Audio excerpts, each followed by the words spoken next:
You learn yin give aka maleng diu you bayaya mang du ngakut you leng ip bayre an yam ma kwat pan mi jor boy an na podi ma jarwin akutamo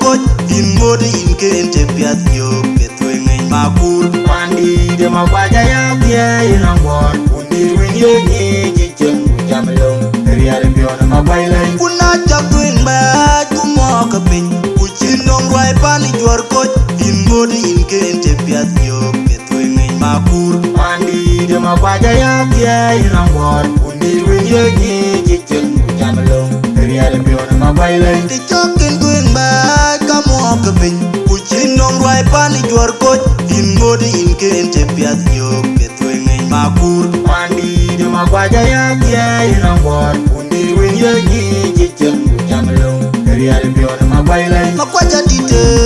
Undi la diu makwandi la tonyonya Ache wore lang dwe Ukachidi dan makwaja dite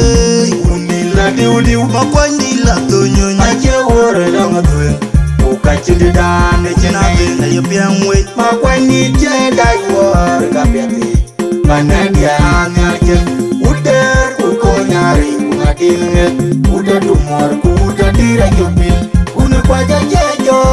Erati panyarjenga Yengkai juari makingur Uniringenan Langbar bukondai Kuengu ibe kukayua kunjolarek Unu kwaja jejo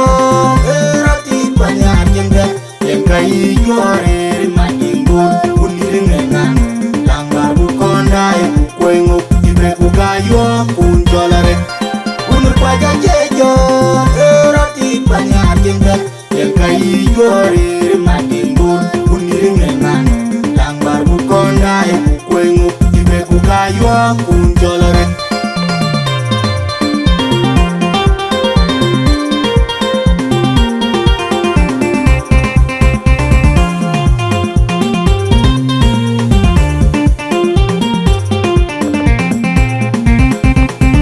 te chokin kwen ba kamo kapin kuchinong rwai pani jor koch in body in kente piat yo petwe ngai makur Pandi de magwaja ya pia ina ngor Undi winye nye chichen jamlong Riare piona magwaila kuna chakwen ba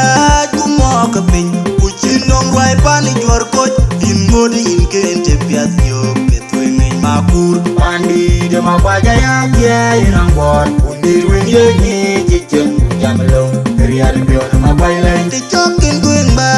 kamo kapin kuchinong rwai pani jor koch in body in kente piat yo petwe ngai makur Pandi de magwaja ya pia ina ngor Undi winye nye chichen jamlong Riare piona magwaila makwaja dite Undi la diu makwandi la tonyonya Ache wore lang dwe Ukachidi dan makwaja dite Undi la diu makwandi la tonyonya Ache wore lang dwe Ukachidi dan na ben ayo piangwe Makwani jeda yuwar kapiati Manadia nyarjen Uder uko nyari ungadinget Uda dumor kuda dira jupil Unu kwaja jejo Erati panyarjen Yengkai juare